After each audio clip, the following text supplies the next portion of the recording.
Hello, I am Peter Okwoche. Welcome to Focus on Africa. Our top story tonight is in the Democratic Republic of Congo. I'm Louise Dewast in Kinshasa, where all eyes are on the Electoral Commission and their upcoming announcement of provisional presidential results. Also on the program, protests continue in Sudan. Tear gas and live ammunition is fired at demonstrators in Khartoum as pro-government supporters stage a separate rally in support of President al-Bashir. Tackling fake news in Nigeria, the conference highlighting misinformation ahead of next month's elections.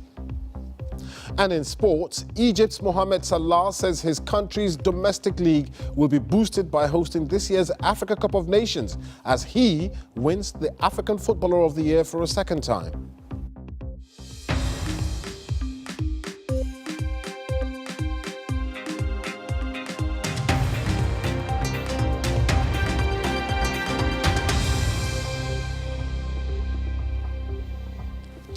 Thanks for joining us here on Focus on Africa from BBC World News.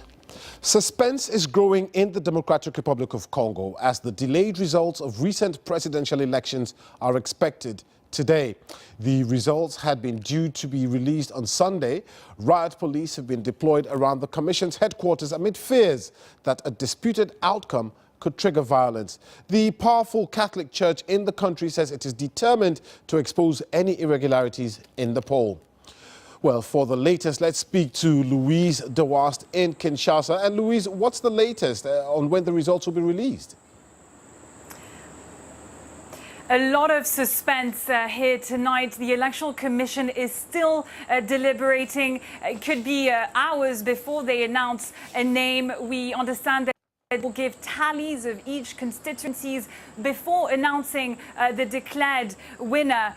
In recent days, there's been a lot of pressure from the Catholic Church, from the international community on the Electoral Commission to reflect the will of the people in their results. And now is the moment. We expect to have a name before the end of the night. And since yesterday, police have been deployed in Kinshasa to, according to them, prevent any violence, possible violence, when those results come in.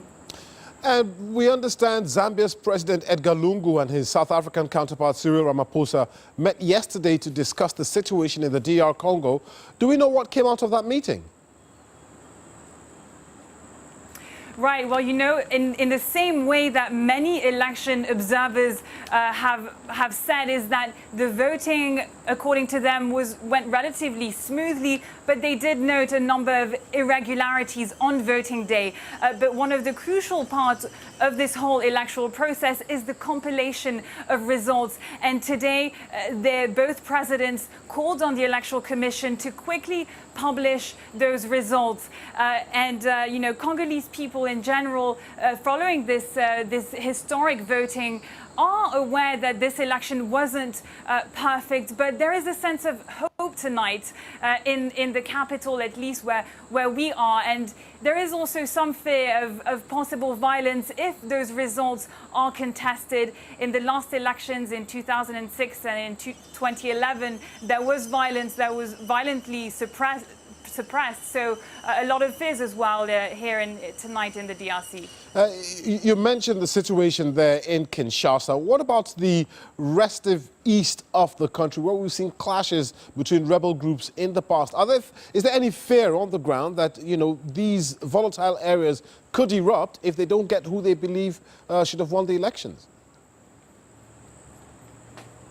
Right, and remember that 1.26 million people have been prevented from voting in these elections in 4 constituencies, 3 in the east of the country, 1 in the west of the country. And in some of those areas, people held a symbolic vote, even though they weren't officially allowed to vote on December 30th. They held a symbolic vote.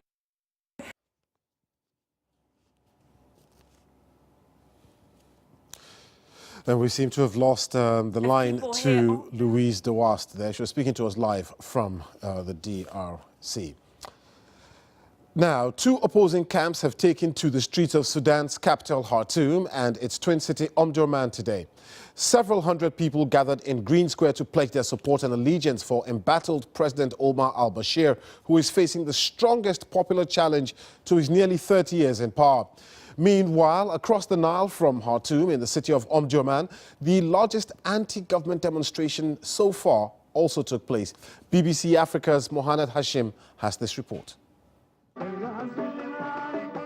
President Omar al-Bashir joined his flag-waving supporters in Khartoum's Green Square this morning.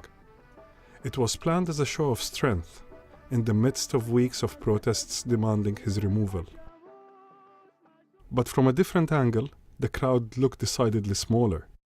His rally, promoted by organizers as a million-strong march, saw a few thousands turn out.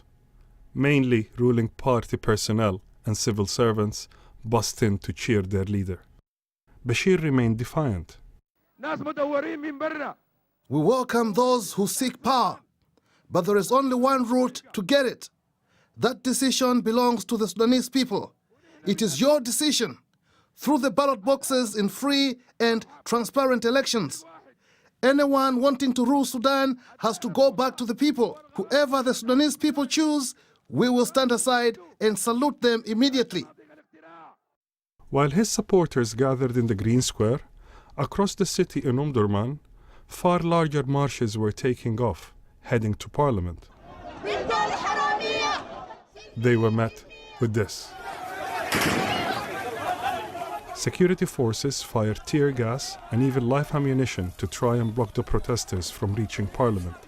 Graphic footage shared on social media shows injured protesters, and the Central Committee for Sudanese Doctors has reported receiving patients with gunshot wounds.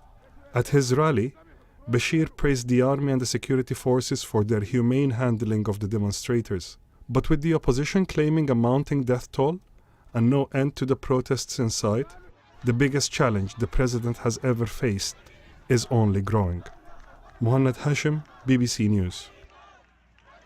Well, Mohamed joins me now.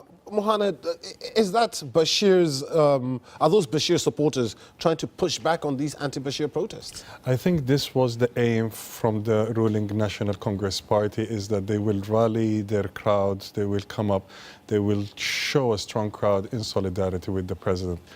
And as we heard, this was the president's first address to a popular crowd of his supporters in Khartoum. His wife was unusually present with him on stage. The president mentioned the international supporters that are backing him. They included China, Russia, the UAE, Kuwait, and Qatar. Missing is Saudi Arabia, and that is quite telling of who's backing him in his position at the moment. And just within the country, how much support does he really have? I mean, he won an election not too long ago. What we need to understand is that for now, it seems that the apparatus of the government is largely intact. The National Congress Party has not, we haven't seen any senior figures from within the ruling party itself defecting. In fact, yesterday, the former Vice President, Ali Osman Muhammad Taha, gave an interview to Sudanese television where he spoke of shadow militias that are willing to sacrifice their souls for this regime to remain. What we can take from today is that Bashir will dig in, and as we saw tonight, this evening, in the other protest across the river, we've had a lot of reports, confirmed reports, of live ammunition fired at protesters. And you know, just one other interesting point. I mean, he mentioned during a speech yesterday that if people want the military to take over, and the military wants to take over, that he's happy for the army to take over. I mean, was he being serious, or was that just tongue-in-cheek? I think he was being serious, but also tongue-in-cheek. He is very confident of the army's backing for him at this moment, it seems.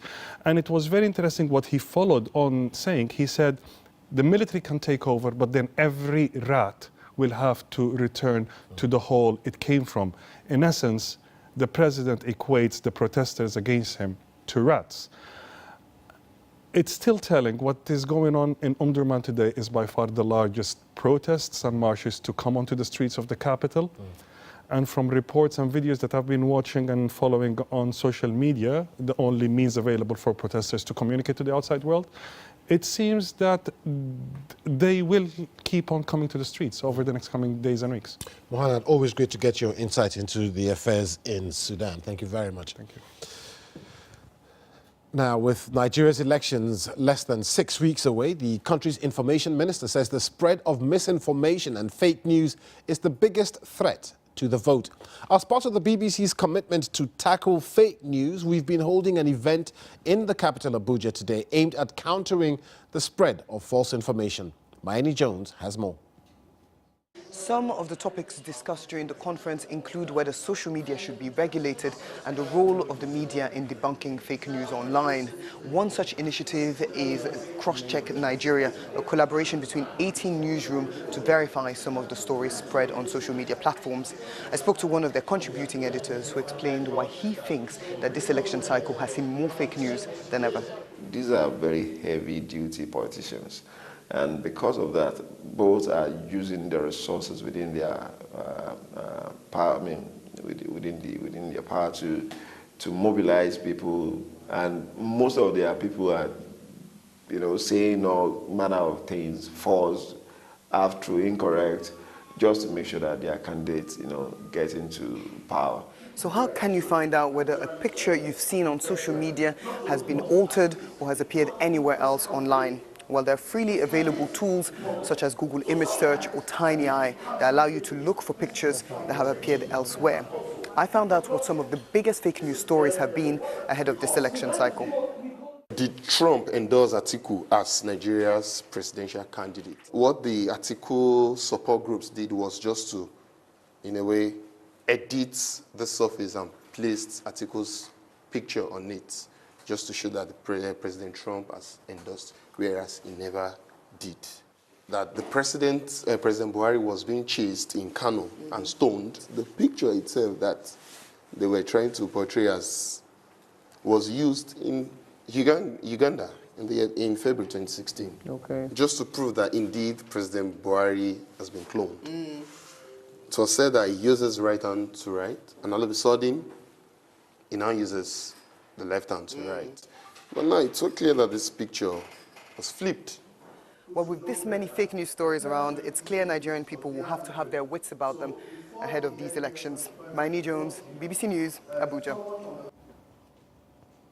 This is Focus on Africa from BBC World News. Still to come, a South African teenager signs a contract with English Premier League club Leicester City. Find out more after the break. This is Focus on Africa from BBC World News. The top stories this hour. Security stepped up outside the headquarters of the Electoral Commission in the Democratic Republic of Congo, with results expected in the coming hours. And tear gas and live ammunition has been fired at demonstrators in Khartoum as pro-government supporters take part in a separate rally in support of President al-Bashir.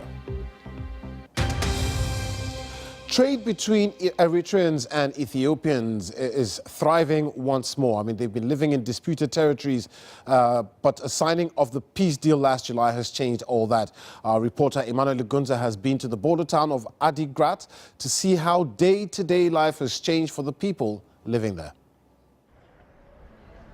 This is Adigrat, a once sleepy trading city center, now transformed overnight into a vital market town for both Ethiopians and neighboring Eritreans. It owes its newfound buzz to the peace deal signed last July between the two countries, ending a 2 decades border dispute. This has seen borders and roads reopened, greatly improving the movement of people and goods between the once bitter neighbors. And business here is booming, with cereals, spices, building materials and house appliances proving the most popular items. What we fear is war. We love peace. When the Eritreans came to this market, I welcomed them with a smiling face. They buy spices, honey, grains and biscuits. And we buy different clothes from them. When the border reopened, we were worried there would be shortages of some things. But there hasn't been. Everything's normal.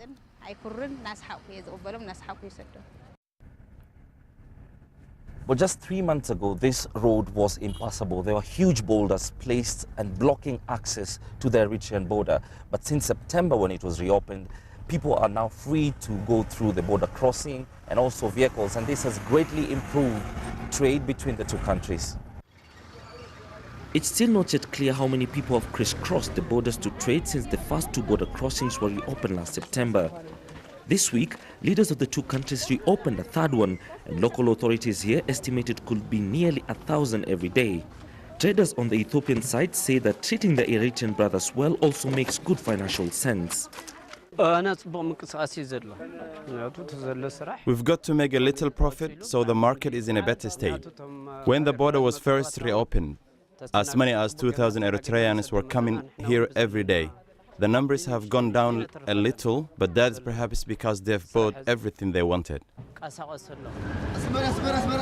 Eritreans too, life has changed with things like this more common. It's enabled people to buy and barter goods that were once too expensive or unavailable back home. I didn't bring anything with me from Eritrea. I come to buy what I need, so I have got shoes, containers and spices. The prices are very fair. Before the reopening of the border, I used to buy everything in Asmara. But from where I live, it's better to come to Algeria than Asmara. Prices have gone down and I come once a week.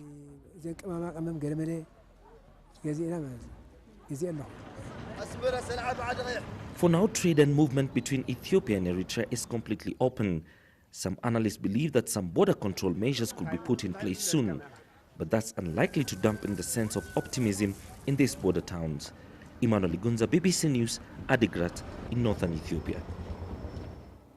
You're watching BBC Focus on Africa. It's now time for some sports. Mimi? Thank you very much, Peter. Egypt's Mohamed Salah was crowned the 2018 African Football Player of the Year for a second time in a row on Tuesday. He beat out competition from his Liverpool teammate, Senegal international Sadio Mane, at a star-studded event in Dakar, Senegal. Also on the list was Gabon and Arsenal's Pierre-Emerick Aubameyang. Salah was crowned the King of African football on the same day that Egypt were named as hosts for this year's Africa Cup of Nations. After picking up his trophy, the 26-year-old said he believed hosting the tournament will boost domestic league football in his country. I think, for my opinion, it's the right time for Egypt because we have to be clear, our league is not in top league in Africa at the moment, but I'm sure that's gonna be the start for us to be back. The fans is gonna be back in the stadium, and everything's gonna be back like before, because I'm sure everyone knows about Egypt and about the titles or trophy we had, like seven Africa Cups. So we're gonna looking forward for the number 8 now, and yeah, I think this is the best time to start back to be back like before. And South Africa's Thembi Kgatlana had a double win on Tuesday night. She picked up the African Women's Player of the Year award ahead of Nigeria duo Azizat Oshoala and Francisca Ordega. Kgatlana was part of the squad that reached the final of the Women's Africa Cup of Nations in December, helping them to secure a spot for the Women's World Cup, which begins in June. I think it's an honor for me to get this award because it only doesn't represent me but represents the whole female face of South Africa, and I'm glad that I'm the one that's been able to take it thus far. Now I'm just focusing for the World Cup and hoping for the best. And Kgatlana's national team coach Desiree Ellis picked up Women's Coach of the Year. The South African led her side to win the Southern African Regional Championship COSAFA in 2018. Ellis's year was topped off by qualifying South Africa for their first ever Women's World Cup, which kicks off this June in France. Former Ivory Coast and Zambia coach Hervé Renard picked up the Coach of the Year for a third time at the CAF Awards. Renard, who currently coaches the Morocco men's national team, told the BBC after picking up his prize that many teams will be looking to do well at the Africa Cup of Nations in Egypt this summer. But we are not only the one who would like to win something, especially the Africa Cup of Nations. Senegal would like to win, Egypt. At home, they are very, very difficult to beat. So, especially with Mohamed Salah. So it will be one more time very difficult, but we'll go over there and we'll do our best. For a full list of the big awards on the night, head to bbc.com/sport. And finally, South African teenager Kanya Leshabala has signed a 3.5-year contract with Leicester City. The 19-year-old has been part of the club's development squad. Another player on the move is 21-year-old Ivorian striker Vakun Issoufbayo to Scottish side Celtic. And that's all the sport. Back to you, Peter. Many thanks, Mimi. Now, it's more than 200 years since Africans arrived in Argentina as slaves. Back in the early 1800s, a third of the population of Buenos Aires, the country's capital, was black. Today, Argentines of African descent are almost forgotten. And although history would have us think their influence died, it didn't. Celestina Olulode has been to explore Argentina's African roots. I'm on a journey to rediscover Argentina's forgotten African history. Today, the country's European heritage is on show for all to see. But that's only part of Argentina's story. This is one of the first chapels built by freed African slaves to commemorate their existence. Over 200 years ago, the country's capital was the site of one of South America's largest slave ports. Centuries later, their descendants feel a duty to preserve their legacy. I feel for this place a great respect and a great responsibility. We have had many achievements throughout history, books, arts, music. I believe it is our responsibility that our families continue the work, because it is the only truth. Today we know many stories of black people, told by others who are not black. Our work is to tell the real story, starting from ourselves as black people. I've only been in this space for 5 minutes and already I feel such a connection to it. And I think it's because of images like this that has the word Oshun next to it. Written here in Spanish, which means deity or goddess, in Yoruba, that's the language spoken in the part of Nigeria that my dad is from. The African connections don't end there. Famous for its beef, nothing says Argentine cuisine more than barbecued meat, called asado. It's a way of life here. But what's been forgotten is the man who helped make this dish so popular. Horacio is the great-grandson of Antonio Gonzaga, who brought asado to the capital and was the head chef here at the National Congress. Asado is very tasty and is a typical Argentine meal. To know he helped bring it to the city fills me with pride. I think the story is important as an Afro-Argentine. I'm proud of being one, and I'm proud of being Argentine. I would like stories like this to be better known. Carlos and his ancestors have been here for centuries. His family have traced their roots back to Guinea. Doing so has helped them understand the true contribution Afro-Argentines made to this nation. They've ignored the indigenous and Afro-Argentines who are part of constructing this country. They were soldiers, poets, painters, contributing to culture, writing, music. Intentionally, past governments have chosen to treat the Africans and their descendants as something bad. But as families like this continue to celebrate and promote their traditions, the hope is their ancestors' contribution to the country will be recognised. Celestina Olulode, BBC News, Buenos Aires. Interesting stuff.